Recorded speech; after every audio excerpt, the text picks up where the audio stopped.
Praise the Lord. Hallelujah. यीशु मसीह के सामर्थ्य नाम में आप सबको सलाम, शालोम, शांति और सलाम। आइए प्रिय, इस वक्त हम लोग प्रभु की आराधना में जाएंगे और आज की जो संडे सर्विस है, संडे चर्च है, इसको हम स्टार्ट करने जा रहे हैं। और जो समय दिया हुआ था 11 बजे का, फिलहाल तो 11 बज चुके हैं और इस समय में हम लोग परमेश्वर की और अपने मन को लगाएंगे, अपनी आंखों को लगाएंगे।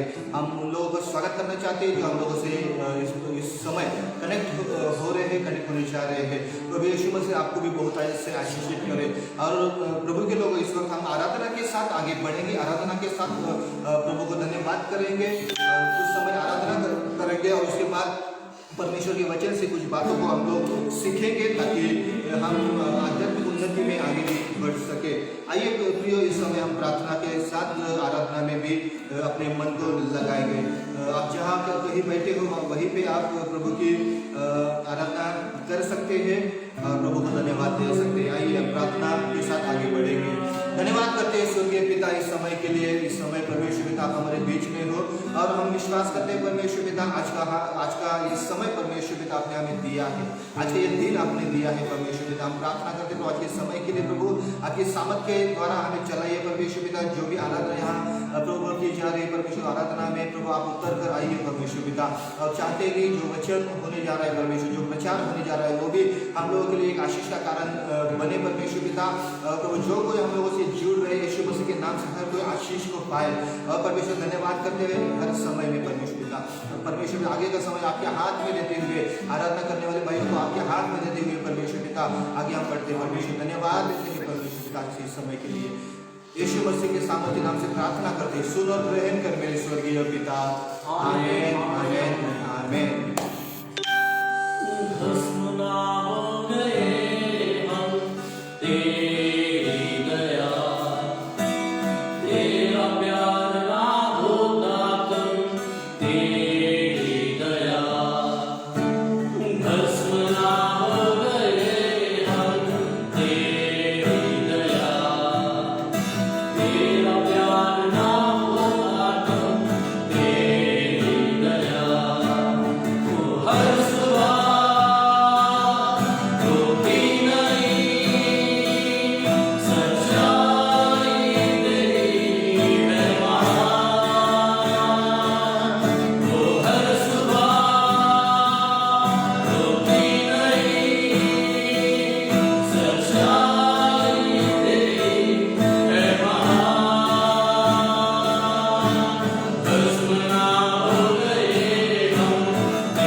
ही करुणा सदा की। प्रभु हम भस्म नहीं हुए, आपकी करुणा है। आपने आज तक हमको संभाला, आज का दिन दिखाया, तो वो आपकी दया है। आपकी दया के लिए, आपकी करुणा के लिए प्रभु हम आपको धन्यवाद करते हैं। ओ धन्यवाद करते हैं पिता। हालेलुया, ओ जीसस, हालेलुया, ओ hallelujah, hallelujah, hallelujah, thank you Jesus. डर डर के मैं जो जी रहा था, डर से मुझको यीशु ने खींच लिया।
सामर्थ का आत्मा दिया है। हालेलुया। ओ जीसस। सब लोग आराधना में जाएंगे, आराधना करेंगे, परमेश्वर को धन्यवाद देंगे, उसकी स्तुति करेंगे। हालेलुया। हालेलुया। हालेलुया। हालेलुया। ओ जीसस। ओ धन्यवाद यीशु राजा। Thank you Jesus.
प्रेम किया कि उसने अपना इकलौता बेटा दिया।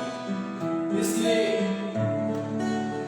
जो कोई उस पर विश्वास करे उसका नाश न हो पर वो अनंत जीवन पाए। प्रभु यीशु मसीह वो नाम है जिस नाम में अनंत जीवन है। प्रभु यीशु मसीह वो नाम है जिस नाम में कृपा है।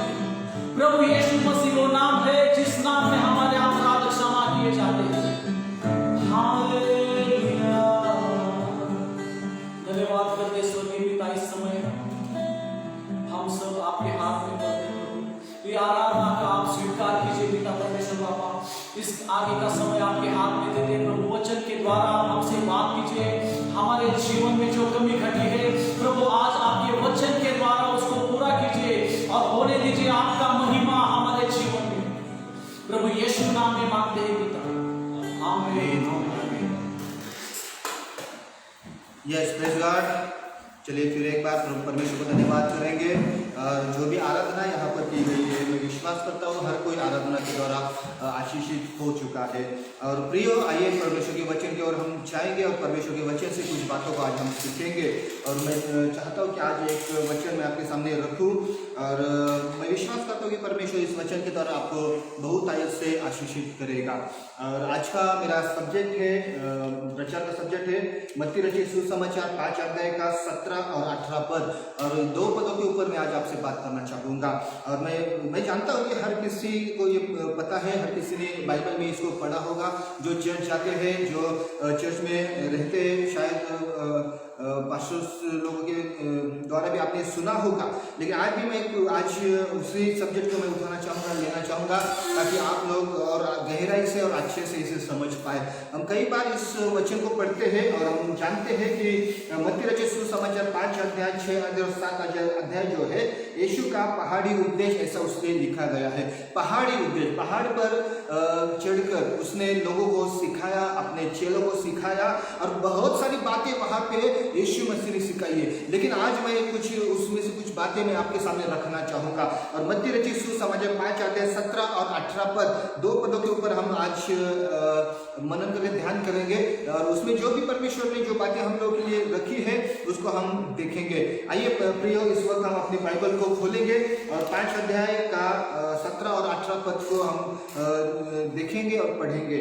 मैं आपके लिए पढ़ना चाहूँगा मत्ती रचित सुसमाचार 5 अध्याय 17 और 18 पद। यह न समझो कि मैं व्यवस्था या भविष्यवक्ताओं की पुस्तकों को लोप करने आया हूँ, लोप करने नहीं परंतु पूरा करने आया हूँ। क्योंकि मैं तुमसे सच कहता हूँ कि जब तक आकाश और पृथ्वी टल न जाए तब तक व्यवस्था से एक मात्रा या एक बिंदु भी बिना पूरा हुए नहीं टलेगा। प्रियो, यहाँ पे ऐसा लिखा है मत्ती रचित सुसमाचार 5 अध्याय 17 पद में, यह न समझो कि मैं व्यवस्था या भविष्यवक्ताओं की पुस्तकों को लोप करने आया हूँ, लोप करने नहीं परंतु पूरा करने आया हूँ। प्रियो, मैं आपसे कहना चाहूँगा यीशु मसीह यहाँ पर पहाड़ पर जो उपदेश करने जा रहा है, जो उपदेश वो दे रहा है, उसमें उसने ये बात भी खुलकर गई कि यह ना समझो कि मैं भविष्यवक्ता या व्यवस्था को रद्द करने आया हूँ या लोप करने आया हूँ, ऐसा नहीं है, तो मैं उसे पूरा करने आया हूँ। अभी किस तरह से पूरा करने का वो यहाँ पे कहता है। अगर पुराना नियम पूरा करने यीशु आया था। आप लोग जानते हो जो पुराना नियम है, पुराने नियम में जितने भी नबी हैं, भविष्यवक्ताएं हैं, उन्होंने जितना भी यीशु मसीह के बारे में लिखा हुआ है, तब यीशु मसीह शरीर रूप में संसार में नहीं थे, शारीरिक रूप में संसार में नहीं थे। लेकिन मैं आपसे कहना चाहता हूँ जितने भी भविष्यवक्ताएं हैं, जितने भी नबी थे, वो सब जो है जिन्होंने जो कुछ पुराने नियम में लिखा है, वो सब जो लिखा हुआ है वो यीशु मसीह को दर्शाता है। और जो लिखी हुई बातें हैं, पुराने नियम में लिखी हुई बातें हैं, वो पूरा करने के लिए यीशु मसीह को जन्म लेना पड़ा। वो लिखी हुई बातें है ना, वो जो भविष्यवक्ता ने जो भी भविष्यवाणियां की है वो पूरा होना जरूरी था। नबियों ने लिखी हुई बातें पूरा होना जरूरी था। अगर यीशु मसीह संसार में नहीं आते तो शायद वो बातें पूरी नहीं होती। मैं आपसे यही बात कहना चाहता हूँ कि वो पूरा होना जरूरी था और इसलिए यीशु मसीह ने इस संसार में जन्म लिया था। ये बात याद रखिए। मैं आपको आगे जाके सिखाऊंगा यीशु मसीह के संसार में जन्म लेने का क्या क्या उद्देश्य था, और बाइबल में उस उद्देश्य को बताया गया, जताया गया है, और उस बातों को मैं आपके सामने रखना चाहूंगा। और मैं फिर से कहना चाहूंगा यीशु के बिना पुराने नियम का सही अनुभव नहीं किया जा सकता है। पुराना नियम का अगर अनुभव करना है तो यीशु को लेकर ही करना पड़ेगा, यीशु के बिना वो नहीं हो सकता है। क्योंकि पुराने नियम में जितने भी हम लोग देखते भविष्यवाणियां हो या फिर जितने भी बलिदान हो या फिर जितने भी नियम व्यवस्था हो पुराने नियम में, अगर आप पढ़ोगे निर्गमन की किताब, लेवी व्यवस्था की किताब, गिनती की किताब, इसमें अगर आप पढ़ोगे तो बहुत सारी व्यवस्था इसमें बताई गई, बहुत सारे नियमों को इसमें बताया गया है। उसके बाद व्यवस्था की किताब भी पढ़ोगे तो उसमें बहुत सारी बातें बताई गई है। उसके बाद भविष्यवक्ताओं की जितनी भी किताबें आप पढ़ोगे बाइबल के, अगर आप सही से अध्ययन करते हो तो आप समझ पाओगे जितने भी भविष्यवक्ताओं ने भविष्यवाणियां की है यीशु मसीह के बारे में, मैं फिर से कहता हूँ वो बातें पूरा होना जरूरी था। और यीशु मसीह के बिना पुराना नियम समझना भी हम लोगों के लिए मुश्किल है, क्योंकि मैं फिर से कहता हूँ यीशु मसीह इस संसार में आए। हम लोग जानते हैं पुराना नियम जो था लिखित स्वरूप में था, लिखित, जिसको लिखा गया था नबियों के द्वारा, भविष्यवक्ताओं के द्वारा, है ना, जो भी नबी थे उनके द्वारा वो लिखा हुआ था, लिखित स्वरूप में था। लेकिन यीशु मसीह ने जब जन्म लिया ना, वही पुराना नियम एक दृश्य स्वरूप में संसार में आया था। इस बात को याद रखिए, जो लिखित स्वरूप में था वही पुराना नियम एक दृश्य स्वरूप में, दृश्य स्वरूप में मतलब कैसा, यीशु मसीह ने शरीर को धारण किया, शरीर ले लिया, है ना, और इस संसार में उसने जन्म लिया। और मैं फिर से कहता हूँ कि जो पुराना नियम था, पुराना नियम में जितना भी बलिदान है, जितने भी व्यवस्थाएं हैं, जितने भी हम लोग देखते त्योहार पुराने नियम के थे, वो सब बातों को अगर हम लोग जानेंगे, पढ़ेंगे तो हम लोग को ये पता चलेगा कि उसमें जहाँ कहीं आप पढ़ोगे ना यीशु मसीह को दर्शाया गया है पुराना नियम में। और जब यीशु मसीह ने जन्म लिया इस संसार में, यीशु मसीह ने जन्म लिया, तो मैं आपसे कहना चाहता हूँ जो पुराना नियम है वो लिखित स्वरूप में था, लेकिन अभी दृश्य स्वरूप में है जो यीशु मसीह में था। यीशु मसीह ने उसको प्रकट किया, यीशु मसीह ने पुराना नियम जो था वो पूरा किया, लोप नहीं किया, उसको नष्ट नहीं किया, लेकिन खुद के अंदर उसको पूरा किया। मैं फिर से कहता हूँ पुराना नियम, हम लोग पुराना नियम के बारे में अगर, व्यवस्था के बारे में अगर हम लोग पढ़ना शुरू करेंगे तो हम लोगों के लिए बहुत मुश्किल बात है व्यवस्था को समझना, या व्यवस्था को फिर उसकी तरह चलना, या अपने अंदर लेना, या फिर उसका पालन करना बहुत मुश्किल, व्यवस्था का पालन करना बहुत मुश्किल बात है। अगर आप बाइबल ठीक से पढ़ते हो तो आप समझ जाओगे कि व्यवस्था क्या थी, नियम क्या थे। अगर आप लेवी व्यवस्था, गिनती की किताब, निर्गमन की किताब पढ़ोगे तो वहां पे कई सारे नियमों को दर्शाया गया है, और मैं आपसे कहना चाहता हूँ उसको पूरा करना हम लोगों के लिए काफी मुश्किल था, और कोई पूरा नहीं कर सकता था, कोई भी उसके द्वारा धर्मी नहीं ठहरा जा सकता, क्योंकि कोई उसको पूरा नहीं कर सकता था। कोई ना कोई किसी ना किसी नियम में गिर जाते थे या उसका सही मायने में पालन नहीं होता था। तो इसलिए मैं आपसे कहना चाहता हूँ यीशु मसीह दृश्य स्वरूप में आए, जो पुराना नियम लिखित स्वरूप में था, और यीशु मसीह ने वो अपने अंदर वो नियम व्यवस्था को रख लिया, अपने अंदर उसको पूरा किया, जो भी बातें हो सब अपने अंदर पूरा कर लिया उसने। और मैं आपसे ये कहना चाहता हूँ यीशु मसीह की बात, जिस दिन यीशु मसीह ने जन्म लिया उसके बाद उसके आगे जितने लोग भी प्रभु यीशु पर विश्वास करते हैं, यीशु मसीह को ग्रहण करते हैं, अपने अंदर उसको संभाल लेते हैं, मैं फिर से कहना चाहूँगा जो यीशु मसीह ने व्यवस्था का पालन किया वो व्यवस्था यीशु मसीह के द्वारा ऑटोमेटिकली हमारे अंदर चली आती है। परमेश्वर कोई व्यवस्था को खत्म नहीं करना चाहता, ये बात याद रखिए। वो परमेश्वर ने दी गई व्यवस्था उसने खत्म नहीं की, लेकिन वो यीशु में डाली। यीशु ने जब जन्म लिया तो पूरी व्यवस्था को यीशु के अंदर भर दिया परमेश्वर ने। यीशु मसीह ने वो व्यवस्था को अपने अंदर ले लिया, और जब हम यीशु मसीह को अपने अंदर ले लेते हैं तो यीशु के साथ उस व्यवस्था को भी हम लोग अपने अंदर लेते हैं और हम उसको पूरा करते हैं। इसको कहते हैं व्यवस्था को पूरा करना। और मैं फिर से कहता हूँ कि व्यवस्था में जो भी नियम लिखे गए हैं वो यीशु मसीह ने पूरे किए हैं, और हम लोगों ने यीशु मसीह को ग्रहण किया है। इसका मतलब यीशु मसीह के अंदर हम लोगों ने वो पूरा किया है। जैसे कि मैं आपसे कहना चाहूँगा, आदम था, आदम ने जो पाप किया, आदम ने पाप किया, और आदम ने पाप करने के कारण सभी लोगों में पाप आ चुका था। आदम ने जब पाप किया, मैं आपसे कहना चाहूँगा परमेश्वर ने जब आदम को बनाया तब सारे लोगों को, सारी मानव जात जो थी, जितने भी मनुष्य थे, सबको परमेश्वर ने उस समय आदम के अंदर डाला हुआ था। हम लोग भी आदम के अंदर थे उस समय, जिस समय आदम ने पाप किया हम लोग उसके अंदर थे, है ना। इतना ही कि हम अभी इस वक्त, इस समय, इस साल में हम लोग इस पृथ्वी पे दिखाई दे रहे हैं, लेकिन हम सभी लोग आदम में थे। मैं ऐसा क्यों कह रहा हूँ पता है, क्योंकि आदम ने जो पाप किया ना वो सभी पाप हमारे अंदर ऑटोमेटिक आ चुके हैं। आदम ने जो किया वो हमारे अंदर आ चुका है। आदम ने परमेश्वर की आज्ञा को नहीं माना और उसके कारण पाप हुआ, उसके कारण मृत्यु आया, उसके कारण श्राप आया। और वो सभी बातें आदम के द्वारा सभी मनुष्यों के अंदर ऑलरेडी आ चुकी थी, आई हुई थी। आदम को भी जो बच्चे हुए उनके अंदर भी वो आई, उनके द्वारा आगे आगे जितने भी मनुष्य बनने शुरू हो गए उनके अंदर भी आदम के द्वारा आया हुआ पाप ऑटोमेटिकली आना शुरू हुआ था। और आदम के अंदर जो था वो सब मनुष्य में था। इसलिए मैं कहना चाहता हूँ जो यीशु के अंदर है वो भी सब मनुष्य के अंदर है। जो आदम के अंदर था वो सब मनुष्य के अंदर आ सकता है। तो यीशु मसीह ये अपना दूसरा आदम के स्वरूप में है, आखिरी आदम, उसके बाद कोई नहीं आने वाला। यीशु मसीह ने जो भी अपने अंदर किया है, खुद के अंदर किया है, जब आप यीशु मसीह को ग्रहण करते हैं तो वो हमारे अंदर ऑटोमेटिकली चला आता है। यीशु मसीह ने धर्मी जीवन को जिया और हम लोग जब यीशु मसीह को ग्रहण करते हैं तो हम लोग के अंदर धर्मी जीवन आ जाता है। यीशु मसीह के अंदर कोई पाप नहीं था। जब हम यीशु मसीह को ग्रहण करके हमारे अंदर लेते तो हमारे अंदर से भी सभी पापों को वो नष्ट करने की ताकत रखता है। चाहे वो फिर आदम से आया हुआ पाप हो या फिर हम लोग पर्सनल करके जो पाप हम लोगों ने किया है तो वो सब पापों की क्षमा कभी हम लोगों को मिलती है। इसलिए मैं कहता हूँ यीशु मसीह ने व्यवस्था को पूरा किया, लोप नहीं किया, उसको पूरा किया।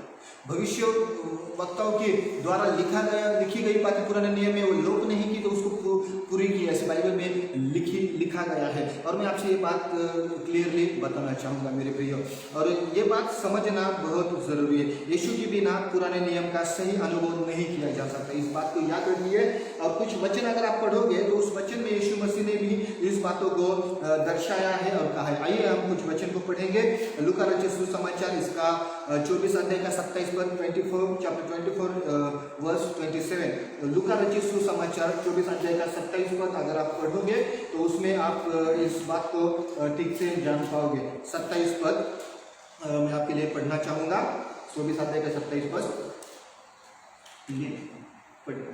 तब यीशु ने मूसा एवं सब नबियों से आरंभ कर संपूर्ण धर्म ग्रंथ में अपने विषय में लिखी बातों की व्याख्या उनसे की।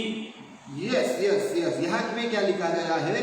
मत्ती लूका रचित सुसमाचार 24 अध्याय का 27 पद, उसमें ऐसा लिखा है, तब उसने मूसा से और सब भविष्यवक्ताओं से आरंभ करके सारे पवित्र शास्त्र में से अपने विषय में लिखी बातों का अर्थ उन्हें समझा दिया। ऐसा लिखा है, अपने विषय में लिखी बातों का अर्थ उन्हें समझा दिया सब लोगों। मतलब इसका मतलब यीशु मसीह के बारे में लिखा हुआ है पवित्र शास्त्र में, पुराने नियम में, मूसा के किताबों में, भविष्यवक्ताओं की किताबों में यीशु मसीह के बारे में लिखा हुआ है। और यीशु मसीह ने ये समझाया उनको कि उसमें मेरे बारे में लिखा हुआ है। मैं फिर से कहता हूँ, पुराना नियम समझने के लिए यीशु मसीह का अनुभव जरूरी होता है ना। और यीशु के बिना पुराने नियम का सही अनुभव नहीं हो सकता है।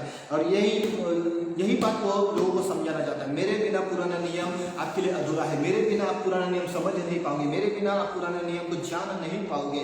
और ये बात जरूरी है। इसलिए मैं कहता हूँ जो बाइबल का अध्ययन करने वाले लोग हैं उनसे मैं कहना चाहूँगा, जब भी हम लोग अध्ययन करेंगे तो जितने भी पुराने नियम में जितने भी बातें लिखी है, बलिदान होंगे या फिर उसके बाद जितने भी त्योहार होंगे, भविष्यवक्ता की भविष्यवाणियाँ होंगी, उसमें यीशु मसीह समाया हुआ है। और जब भी आप पढ़ोगे तो यीशु मसीह को साथ लेके, यीशु मसीह को अपने अंदर लेके या फिर यीशु मसीह को वहां पर रख कर पढ़िए कि ये यहाँ पर यीशु मसीह के बारे में लिखा हुआ है। आप पुराना नियम, व्यवस्था और भविष्यवक्ताओं की किताबें अच्छी तरह से सीख पाओगे और समझ पाओगे। इसलिए यीशु मसीह ने भी यहाँ पे कहा है, लूका की किताब 24 अध्याय 27 पद, उसमें हम फिर से पढ़ेंगे 24 अध्याय इसका 44 पद, 44। फिर उसने उनसे कहा, ये मेरी वे बातें हैं जो मैंने तुम्हारे साथ रहते हुए तुमसे कही थी कि अवश्य है कि जितनी बातें मूसा की व्यवस्था और भविष्यवक्ताओं और वचनों की पुस्तकों में मेरे विषय में लिखी है सब पूरी हो। यहाँ पे लिखा है ये अवश्य है, ये अवश्य है कि मेरे बारे में जितना लिखा हुआ है, मूसा की व्यवस्था में लिखा हो, भविष्यवक्ताओं की किताब में लिखा हो या भजनों में लिखा हो। भजन इसका मतलब हम लोग जानते हैं भजन संहिता है या फिर नीति वचन है, ऐसा सपोपदेशक है, ऐसा बहुत सारे भजन की किताब बाइबल में लिखी हुई है। और हम लोग ये इसमें हम लोग ये देखते हैं कि सभी जगह पे यीशु मसीह को रखा गया है। इसलिए यीशु मसीह यहाँ पे क्या कहता है, फिर उसने उनसे कहा, यीशु मसीह ने उनसे कहा, ये मेरी बात ये मेरी वे बातें हैं जो मैंने तुम्हारे साथ रहते हुए तुमसे कही थी कि अवश्य है कि जितनी बातें मूसा की व्यवस्था और भविष्य वक्ताओं और भजनों की पुस्तकों में मेरे विषय में लिखी है सब पूरी होना जरूरी है। और यीशु मसीह के बारे में वहाँ पे लिखा हुआ है। अगर आप मूसा की किताब पढ़ोगे, मूसा की 5 किताबें पहली, अगर आप वो पढ़ोगे तो आप समझ पाओगे उसमें क्या लिखा है। अगर आप भविष्य वक्ताओं की किताबों को पढ़ोगे तो वहाँ भी आपको ये बात जरूर दिखाई देगी।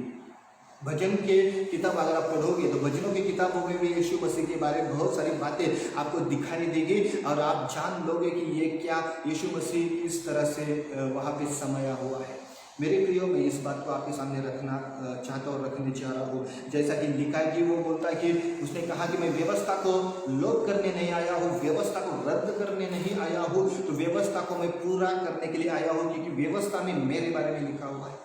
उसने जब शारीरिक रूप में जन्म लिया है तो जो भी व्यवस्था में लिखी हुई बातें हैं वो सब उसके अंदर थी। जो मैं जिससे कहना चाहता हूँ, यीशु मसीह ने शारीरिक रूप में जन्म लिया। क्यों लिया? क्योंकि पुराना नियम या व्यवस्था हाथ से लिखी हुई थी, लेकिन यीशु मसीह ने जब लिया तब वो दृश्य स्वरूप में वो बातें हमारे सामने आई थी। यीशु मसीह ने वो पूरा किया। और मैं फिर से कहता हूँ, जब आप यीशु मसीह ग्रहण करते हो ये सब बातें ऑटोमेटिकली हमारे अंदर चली आती है। फिर हम लोगों को कोई पुराने नियम का नियम फॉलो करने की जरूरत नहीं पड़ेगी, क्योंकि यीशु मसीह ने वो पूरा किया है और हम लोगों ने यीशु मसीह को ग्रहण किया। इसका मतलब इनडायरेक्टली हम लोग इस बात को कबूल करते हैं, इनडायरेक्टली हम इस बात को क्लेम कर देते हैं कि यीशु मसीह अगर मेरे अंदर आ चुका है तो मैंने व्यवस्था को भी पूरा कर दिया है। इस बात को ध्यान से पढ़िए और याद रखिए। और कुछ वचनों को मैं आपके सामने रखना चाहूँगा कि यीशु मसीह पुराने नियम में यीशु मसीह खुद पुराने नियम में खुद के बारे में कैसा कहता है। यूहन्ना रचित सुसमाचार अगर आप पढ़ेंगे, यूहन्ना रचित सुसमाचार 1 अध्याय का 45 पर, यूहन्ना रचित सुसमाचार 1 का 45 मैं आपके लिए पढ़ना चाहूँगा। 1 का 45 यूहन्ना रचित सुसमाचार 1 का 45 पद ऐसा लिखा है। फिलिप्पुस नतनएल से मिला और उससे कहा, जिसका वर्णन मूसा ने व्यवस्था में और भविष्यवक्ताओं ने किया है वह हमको मिल गया, वह यूसुफ का पुत्र यीशु नासरी है। यहाँ पे भी हम लोगों को नया नियम में यूहन्ना रचित सुसमाचार में इसके बारे में हम लोगों को अच्छी तरह से जानकारी मिलती है। फिलिप्पुस नतनएल से मिला और उसने कहा, जिसका वर्णन मूसा ने व्यवस्था में, ऐसा लिखा, जिसका वर्णन मूसा ने किया है अपनी व्यवस्था में, भविष्यवक्ताओं ने किया है, वह हमको मिल गया है। और उसका नाम क्या है? यीशु मसीह है, जिसका वर्णन मूसा ने किया था, है ना। फिलिप्पुस ने क्लियरली इस बात को बोल दिया है और वो फिलिप्पुस ने पहचान लिया यीशु मसीह को कि ये तो मूसा की व्यवस्था में इसके बारे में लिखा हुआ है, भविष्यवक्ताओं की किताबों में इसके बारे में लिखा हुआ है और वो हमें मिल चुका है और वो मसीह है, वो यूसुफ का पुत्र यीशु मसीह है, ऐसे यहाँ पे लिखा हुआ है। प्रिय, इस बात को ध्यान में रखिए। मूसा की किताब, मूसा की व्यवस्था में यीशु के मसीह के बारे में लिखा हुआ है। जब यीशु मसीह संसार में थे, जब वो मूसा की व्यवस्था को लेकर खुद के लिए लोगों के सामने सिखाता था या प्रकट होता था, तब उस समय के जो लोग थे, जिन्हें हम लोग कह सकते हैं यहूदी लोग, है ना, जो शास्त्री लोग थे, वो लोग फरीसी लोग थे, वो लोग क्या करते थे पता है? यीशु मसीह के खिलाफ आवाज उठाते। क्यों? क्योंकि वो खुद को मूसा की व्यवस्था में ढा देता था। वो बोलता था कि मूसा की व्यवस्था में जितनी बातें लिखी वो मेरे बारे में लिखी है, मूसा की व्यवस्था में जितनी बातें लिखी हुई है वो मुझे लेकर लिखी, मेरे बारे में लिखी है। ऐसा जब वो कहता था तब यहूदी लोग थे उसके खिलाफ खड़े हो जाते थे और वे लोग कहते थे कि ये मूसा की व्यवस्था के खिलाफ बातें करता है। और इसलिए मैं आपको कहना चाहूँगा, इसलिए यहूदी लोगों ने यीशु मसीह को पकड़कर उसको सूली पे लटका दिया। यहूदी लोगों ने क्यों लटकाया? क्योंकि वो मूसा की व्यवस्था के खिलाफ बात करता है, ऐसा उनका कहना था। लेकिन वो मूसा की व्यवस्था के खिलाफ बात नहीं करता था, वो ये कहता था कि मूसा के व्यवस्था में मैं समाया हुआ हूँ, मूसा ने जो व्यवस्थाएं लिखी हुई उसमें मैं समाया हुआ हूँ। ये सब बातें वो लोगों से कहता था, लोगों को शेयर करता था और जैसा वो यहूदी लोगों के सामने कहता था फिर लोग उसके ऊपर गुस्सा होते थे। और उसका परिणाम हम लोग जानते हैं कि यीशु मसीह को पकड़ा गया, यीशु मसीह पकड़ा गया, उसके बाद उसको सूली पर लटकाया गया। क्यों? क्योंकि वो मूसा की व्यवस्था के विरोध में बातें करता, ऐसा उसके ऊपर आरोप लगाया गया था। लेकिन वो आरोप नहीं था, वो सच बात थी, क्योंकि वो मूसा की व्यवस्था में समाया हुआ था मेरे प्रियो। और बाइबल भी इस बात को प्रकट करती है, और यहाँ पे भी हम लोग जानते हैं कि वैसा लिखा हुआ है। मैं और कुछ वचन को पढ़ना चाहूँगा। यूहन्ना रचित सुसमाचार, अगर आपके पास बाइबल हो तो आप पढ़ भी सकते हो, नोट भी कर सकते हो। यीशु मसीह ने खुद के बारे में ऐसा पुराना नियम में जो लिखा है उसको प्रकट किया है। यूहन्ना रचित सुसमाचार 5 अध्याय, मैं चाहता हूँ 5 अध्याय को आप निकालें और उसका 39 पद हम लोग पढ़ेंगे। 39 5 अध्याय का 39 पद, 5 अध्याय 39 पद, उसमें ऐसा लिखा है। यीशु मसीह कहता है, तुम पवित्र शास्त्र में ढूंढते हो क्योंकि समझते हो कि उसमें अनंत जीवन तुम्हें मिलता है, और यह वही है जो मेरी गवाही देता है। ऐसा लिखा है 5 अध्याय में। और यूहन्ना सुसमाचार फिर भी यीशु मसीह कहता है कि तुम अगर मूसा पे विश्वास करते हो, मूसा पे विश्वास का मतलब मूसा ने जो व्यवस्था को लाया है, जो व्यवस्था परमेश्वर ने मूसा को दी है, मूसा ने उसको लिखा है, और वह व्यवस्था आप लोगों के पास भी है। अगर आप मूसा पर विश्वास करते हो तो मुझ पर भी विश्वास करना चाहिए, क्योंकि मूसा ने मेरे बारे में ही व्यवस्था में लिखा है। ये बातें वो यहूदी लोगों के सामने खुलकर कहना चाहता था, ये बातें यहूदी लोगों के सामने खुलकर कहता था ये बातें, और इसलिए यहूदी लोगों ने उसके खिलाफ आरोप लगा दिया, उसको पकड़वाया गया और उसके बाद उसको सूली पे लटकाया गया है। मेरे प्रिय, इस बात को आप ध्यान से सुनिए और याद रखिए। ऐसा लिखा है 5 अध्याय में और 46 पद में, फिर से हम लोग पढ़ेंगे। क्योंकि यदि तुम मूसा का विश्वास करते तो मेरा भी विश्वास करते, इसलिए कि उसने मेरे विषय में लिखा है। वो खुद कहता है, इसलिए कि मूसा ने मेरे विषय में लिखा है। अगर आप मूसा की किताबों को अध्ययन करते हो तो आप इस बात को जान पाओगे। मूसा ने जितनी भी व्यवस्था को दिया है, या जितनी भी व्यवस्था मूसा ने लिखी है, परमेश्वर ने मूसा को दी है, तो अगर आप उसको अध्ययन करोगे आप जान पाओगे कि ये यीशु मसीह के बारे में। क्यों परमेश्वर ने मूसा को यीशु मसीह के बारे में, यीशु मसीह तो मूसा के बाद जन्म लिए हुए, कई हजार सालों के बाद, फिर भी परमेश्वर ने मूसा के अंदर इस बात को डाला। तो ऐसा ऐसा लिख, ऐसी ऐसी बातें व्यवस्था में डाल, क्योंकि जिस व्यक्ति के बारे में तू लिखने जा रहा है वह व्यक्ति तेरे बाद जन्म लेगा, तेरे बाद कई हजार सालों बाद जन्म लेगा, और वह जन्म लेने के बाद इन बातों को पूरा कर देगा।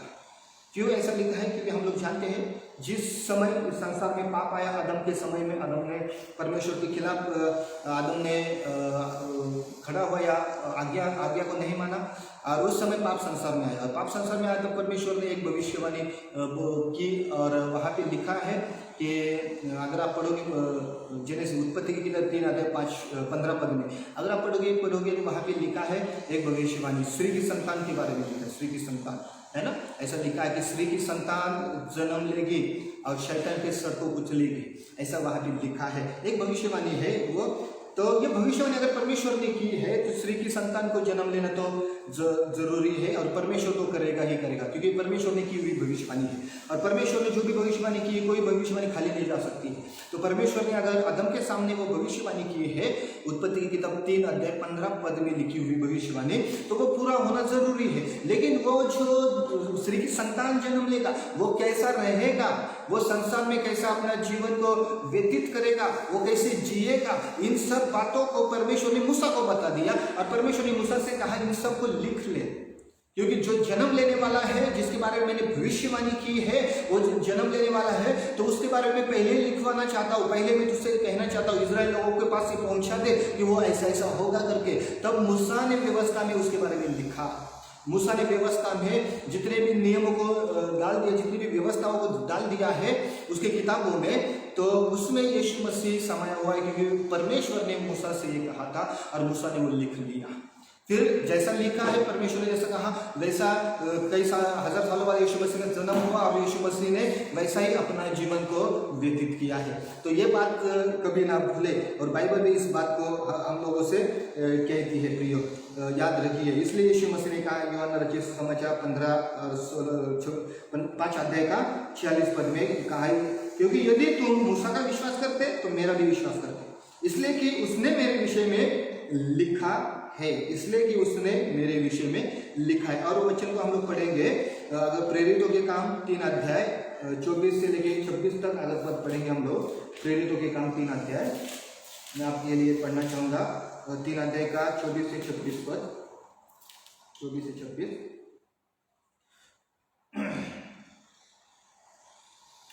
ऐसा लिखा है, यह सुनकर उन्होंने 3 अध्याय 24 से 26। और शमूएल से लेकर उसके बाद वालों तक जितने भविष्यवक्ता बोले उन सब ने इन दिनों का संदेश दिया है।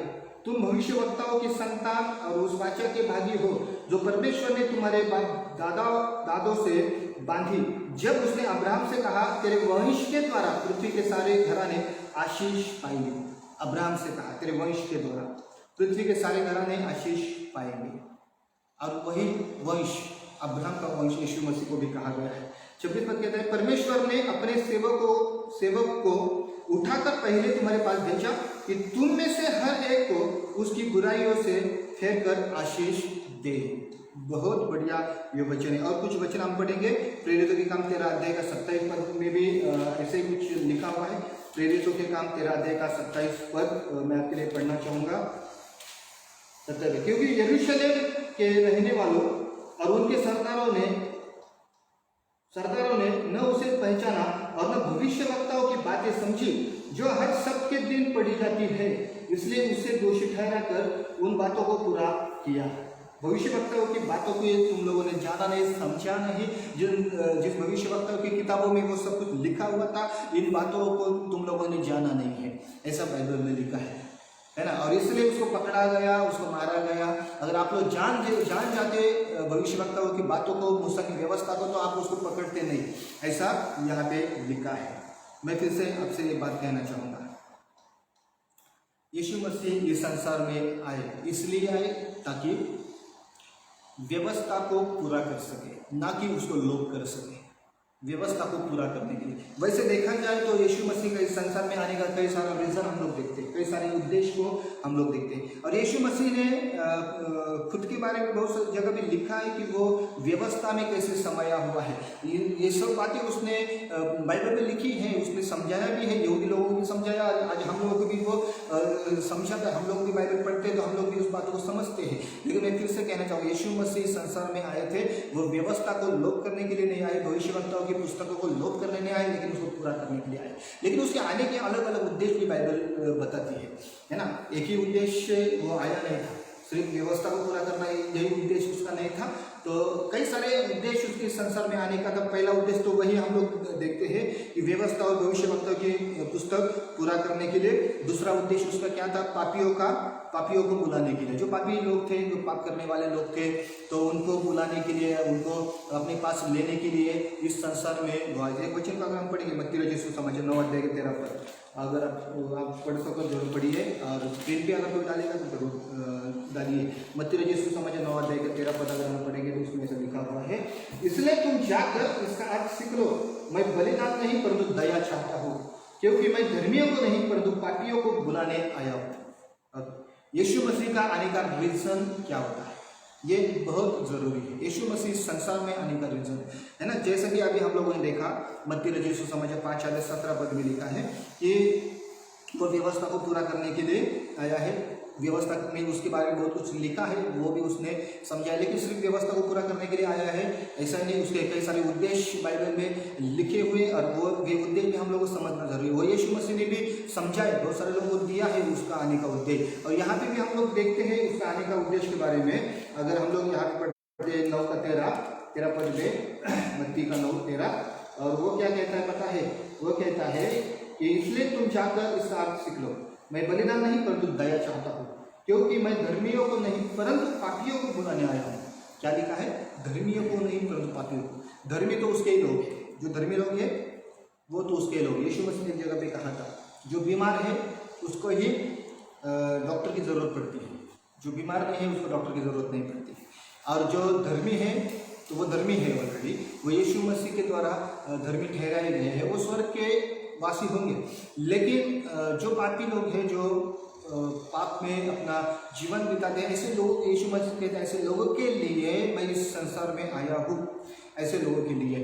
कि जिनको मैं बुलाऊं, जो पाप में गिरे हुए, जो आदम ने पाप किया है, आदम से जो पाप चला आ रहा है, उसमें जो लोग हैं, परमेश्वर नहीं चाहता, यीशु मसीह नहीं चाहता है कि आदम के पाप में लोग, आदम ने जो पाप किया उसमें लोग रहे, या जो खुद पाप करते हैं उसमें रहे। क्यों? क्योंकि जो पाप करता है वो परमेश्वर के राज्य में कभी प्रवेश नहीं करेगा, और परमेश्वर की इच्छा ये है कि हर कोई उसके राज्य में रहे, उसके साथ राज्य करे, ये परमेश्वर की इच्छा है। और इसलिए यीशु मसीह को इस संसार में भी आना पड़ा, और आने का रीज़न है कि पापियों को बुलाए या पापियों का उद्धार करें। मैं फिर से कहता हूँ, यीशु मसीह इस संसार में कोई धर्म बनाने नहीं आए, लेकिन वो पापियों को उद्धार करने के लिए आए। बस इस बात को आप याद रखिए। ये दूसरा रीज़न है यीशु मसीह के संसार में आने का। तीसरा रीज़न भी मैं आपको बताना चाहूँगा, बहुतों के उद्धार के लिए वो प्राण दे, ऐसा लिखा है, उसने खुद कहा है। मत्ती रचित सुसमाचार अगर पढ़ोगे 20 अध्याय का 28 पद अगर आप पढ़ोगे, उसमें लिखा है 20 का 28, मत्ती रचित सुसमाचार 20 का 28 पद ऐसा लिखा है, जैसे कि मनुष्य का पुत्र वह इसलिए नहीं आया कि उसकी सेवा टहल की जाए, परंतु इसलिए आया कि आप सेवा टहल करें और बहुतों को छुड़ौती के लिए अपने प्राण दे। बहुतों की छुड़ौती के लिए मतलब बहुत लोगों को छुटकारा देने के लिए, पाप से छुटकारा देने के लिए अपने प्राण दे दे, है ना। क्योंकि बाइबल में लिखा है कि जो कोई पाप करता है तो फिर उसके लिए कोई ना कोई बलिदान हो, ताकि उसके पापों की क्षमा हो, ऐसा पुराना नियम कहता है।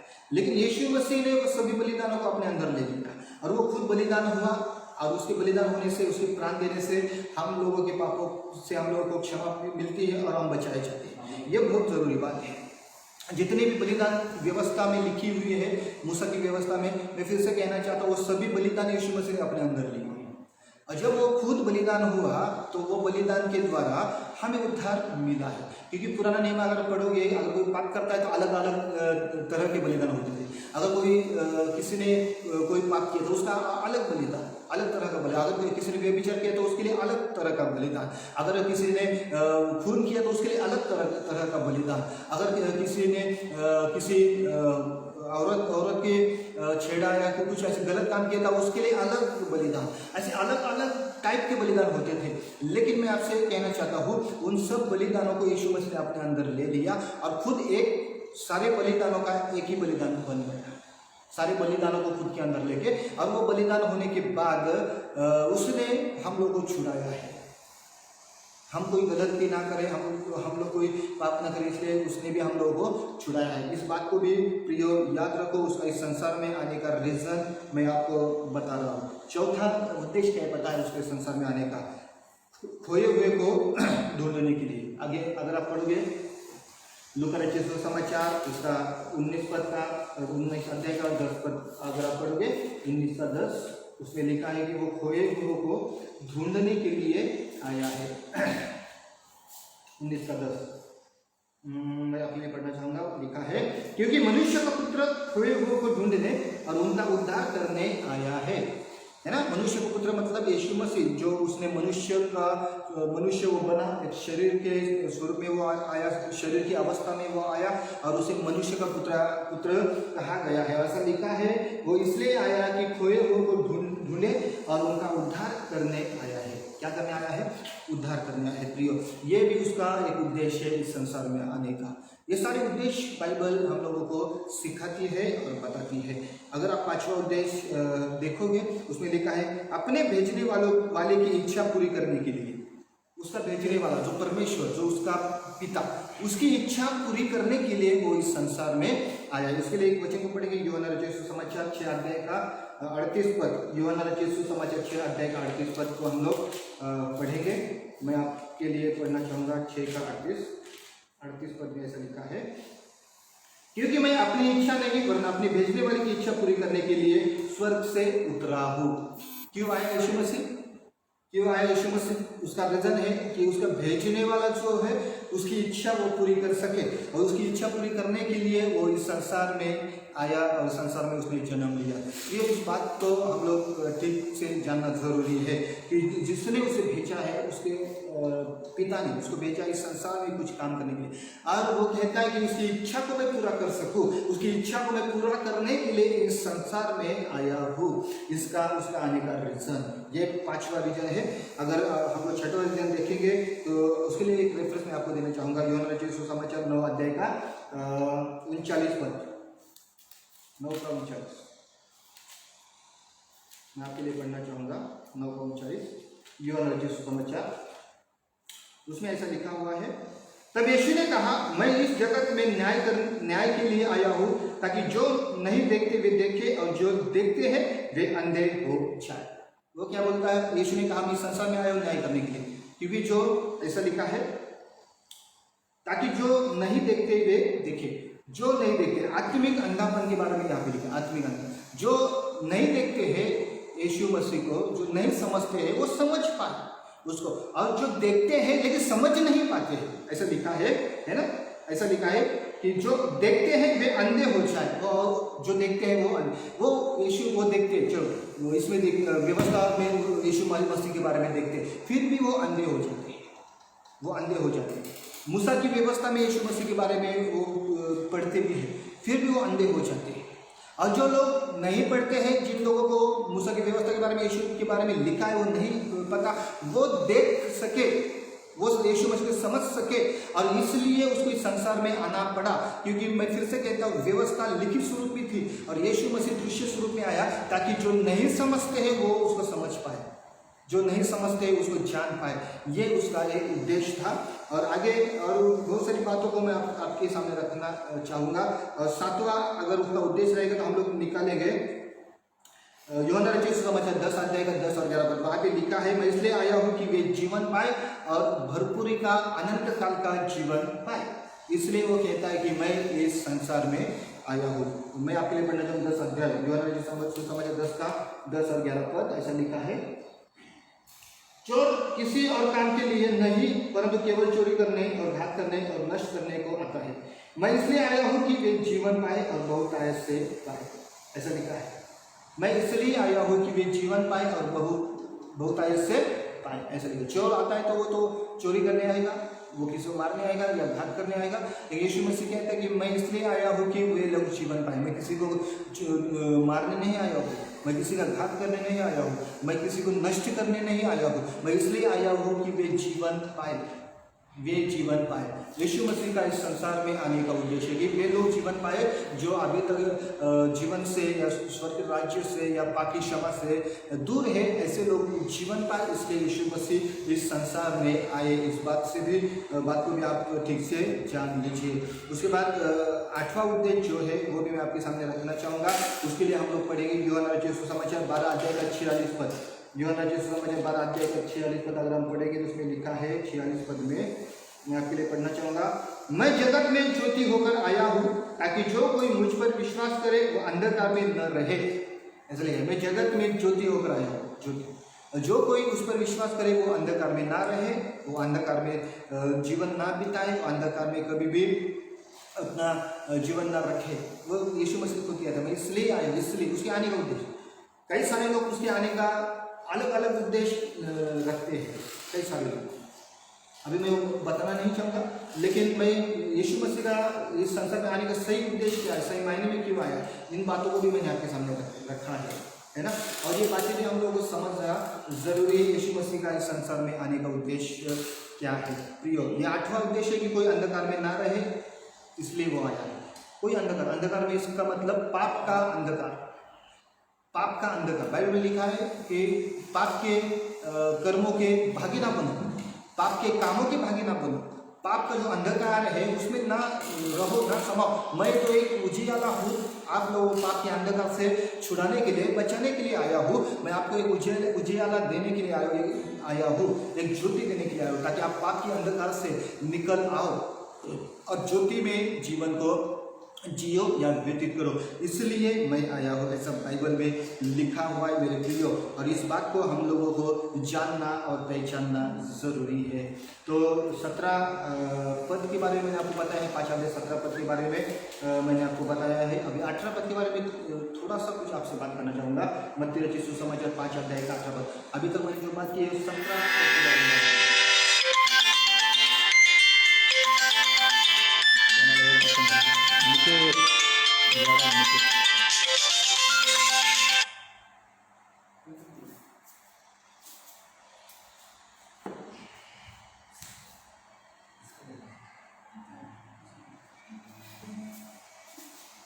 सॉरी, कॉल आने की वजह से नेटवर्क में भी थोड़ी प्रॉब्लम हुई थी। फिर से हम लोग कनेक्ट हो जाएंगे प्रियो।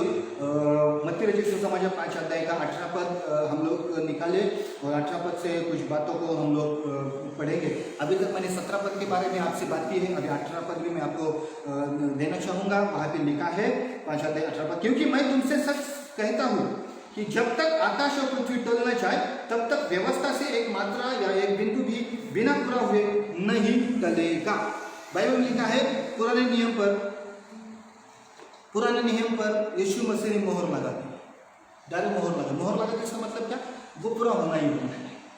वो कहता है कि मैं इसको खत्म करने नहीं आया हूँ, उसको लॉक करने नहीं आया हूँ, उसको पूरा करने के लिए आया हूँ, और वो पूरा होना ही होना है। मेरे प्रिय, इस बात को ध्यान में रखिए, वो पूरा होना ही होना है। और इसलिए बाइबल में लिखा है कि यीशु मसीह ने और कहाँ ये इस बात को यीशु मसीह ने जिक्र किया है पुराने नियम में, पता है? अगर आप मत्ती रचित सुसमाचार 4 अध्याय के 4 पद पढ़ोगे, उसमें क्या लिखा है ये हम लोग जानते हैं। 4 अध्याय के 4 पद में लिखा है, यीशु ने उत्तर दिया, लिखा है मनुष्य केवल रोटी से नहीं परंतु हर एक वचन से जो परमेश्वर के मुख से निकलता है जीवित रहेगा, ऐसा यहाँ पे लिखा हुआ है। और हम सब लोग इस बात को जानते हैं कि ये पुराना नियम में इस वचन को लिखा हुआ है प्रियो। और हम लोग इस वचन को कई बार सिखाते भी है, कई बार इस वचन को हम लोगों के सामने लेके जाते भी है मेरे प्रियो। और ये इसके ऊपर भी यीशु मसीह ने मोहर लगा दी है पुराने नियम पर, और वो पूरा होना ही होना है, ऐसा बाइबल में लिखा है। अगर मत्ती रचित सुसमाचार 15 अध्याय 3 से लेकर 6 तक पद पढ़ोगे, मैं अभी पढ़ना नहीं चाहूँगा, आप बाद में पढ़ सकते हो। उसमें भी यीशु मसीह ने पुराने नियम का जिक्र किया है। मत्ती रचित सुसमाचार 22 अध्याय 43 पद में भी जिक्र किया, 43 में। यूहन्ना रचित सुसमाचार 10 अध्याय 35 पद में भी इसके बारे में लिखा है और बताया है। मेरे प्रिय, इस बात को ध्यान रखिए कि यीशु मसीह ने पुराने नियम पर मोहर लगा दी और उसने खुद के अंदर उसको पूरा कर दिया है, खुद के अंदर इन बातों को पूरा कर दिया है। मैं आपसे कहना चाहता हूँ, संपूर्ण पवित्र शास्त्र परमेश्वर की आत्मा और प्रेरणा से रचा गया है। ऐसे ही संपूर्ण पवित्र शास्त्र परमेश्वर की आत्मा से और प्रेरणा से रचा गया है, किसी मनुष्य के विचारों से नहीं। अगर हम पढ़ेंगे, मैं आपके लिए पढ़ना चाहूँगा 2 तिमोथी की किताब, 2 तिमोथी 3 अध्याय का 16 पद। अगर आप बाइबल में अगर पढ़ोगे तो आपको दिखाई देगा 2 तिमोथियुस की पत्री, 2 तिमोथियुस की पत्री 3 अध्याय का 16 पद। उसमें ऐसा लिखा है, संपूर्ण पवित्र शास्त्र परमेश्वर की प्रेरणा से रचा गया है और उपदेश और समझाने और सुधारने और धर्म की शिक्षा के लिए लाभदायक है। संपूर्ण पवित्र शास्त्र क्या लिखा है? परमेश्वर की प्रेरणा से रचा गया है। पवित्र संपूर्ण मतलब व्यवस्था से लेके, उत्पत्ति से लेके प्रकाशित वाक्य तक जितनी भी किताबें हम लोग देखते हैं, परमेश्वर की इच्छा से, परमेश्वर की प्रेरणा से रची हुई है। और ये बाइबल में लिखा हुआ है, नए नियम में इस बात को लिखा हुआ है मेरे प्रियो। इस बात को आप ध्यान से पढ़िए। उसके बाद 2 पीटर, दूसरा पत्रस 1 का 21 पद अगर आप पढ़ोगे, मैं आपके लिए पढ़ना चाहूँगा 2 पीटर, इसका पहला अध्याय और 21 पद। उसमें ऐसा लिखा है 21 पद में, क्योंकि कोई भी भविष्यवाणी मनुष्य की इच्छा से कभी नहीं हुई, पर भक्तजन पवित्र आत्मा के द्वारा उभारे जाकर परमेश्वर की ओर से बोलते थे। मैं ये बातें क्यों आपको समझा रहा हूँ पता है? क्योंकि जब तक सब कुछ पूरा नहीं होगा ना मेरे प्रियो, तब तक कोई भी व्यवस्था बदल नहीं सकती। प्रभु यीशु मसीह ने वो सब कुछ पूरा कर दिया है। मैं फिर से आपसे कहना चाहूँगा, यहाँ पे लिखा है, फिर से हम लोग उसको पढ़ेंगे, मत्ती रचित सुसमाचार 5 अध्याय को और 18 पद को हम लोग फिर एक बार पढ़ेंगे। लिखा है 18 पद में, क्योंकि मैं तुमसे सच कहता हूँ कि जब तक आकाश और पृथ्वी टल न जाए, जब तक ये आकाश और पृथ्वी रहेगी, तब तक व्यवस्था से एक मात्रा या एक बिंदु भी बिना पूरा हुए नहीं टलेगा, बिना पूरा हुए नहीं टलेगा। इस बात को ध्यान में रखिए। संपूर्ण पवित्र शास्त्र परमेश्वर की आत्मा के द्वारा रचाया हुआ है। इसलिए प्रियो, मैं आपसे कहना चाहता हूँ इस बात की ओर ध्यान दीजिए। यीशु मसीह इस संसार में आने की रीज़न भी मैंने आपको बताया है और मैं विश्वास करता हूँ कि आज के वचन के द्वारा परमेश्वर ने आपसे बात की है और आप आशीषित हो चुके हैं। आइए प्रियो, हम इस वक्त फिर एक बार एक छोटा सा कोरस गा के आगे हम प्रार्थना में जाएंगे। और मैं चाहता हूँ कि कोई भी अपनी जगह से ना उठे और ना इस मीटिंग से बाहर जाए, कोई लीव ना दे। थोड़ी देर के लिए अपनी जगह पे बैठे रहिए और एक आराधना का सॉन्ग हम लोग गाएंगे और उसके बाद हर किसी के लिए प्रार्थना की जाएगी। आइए प्रियो, फिर एक बार अपनी आंखों को बंद करके हम परमेश्वर की ओर अपना ध्यान लगाए, अपने मन को लगाए और परमेश्वर को धन्यवाद करेंगे।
धन्यवाद करते हैं स्वर्गीय पिता फिर एक बार इस समय के लिए परमेश्वर पिता।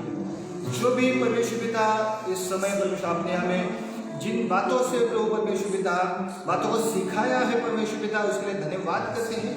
प्रभु जिन बातों को हमारे बीच में आप लेके आए हो, जो जिन बातों को हमारे बीच में आपने रखा है, इसलिए धन्यवाद करते हैं। स्वर्गीय पिता प्रार्थना करते हैं और चाहते हैं जो कोई मुझे सुन रहा है यीशु मसीह के नाम से हर कोई आशीषित हो जाए, हर कोई आशीष को पा दे। जो अगर कोई बीमार है, अगर किसी समस्या में है, प्रभु यीशु मसीह के नाम से उसकी हर एक बीमारी, हर एक समस्या उस व्यक्ति के शरीर से इसी समय निकल जाए। तो आप छू लीजिए परमेश्वर आपकी सामर्थ्य के द्वारा। अगर कोई प्रभु परमेश्वर पापा कोरोना से पीड़ित है, उसको भी आप चंगाई दीजिए। कैंसर से पीड़ित है, आप उसको चंगाई दीजिए।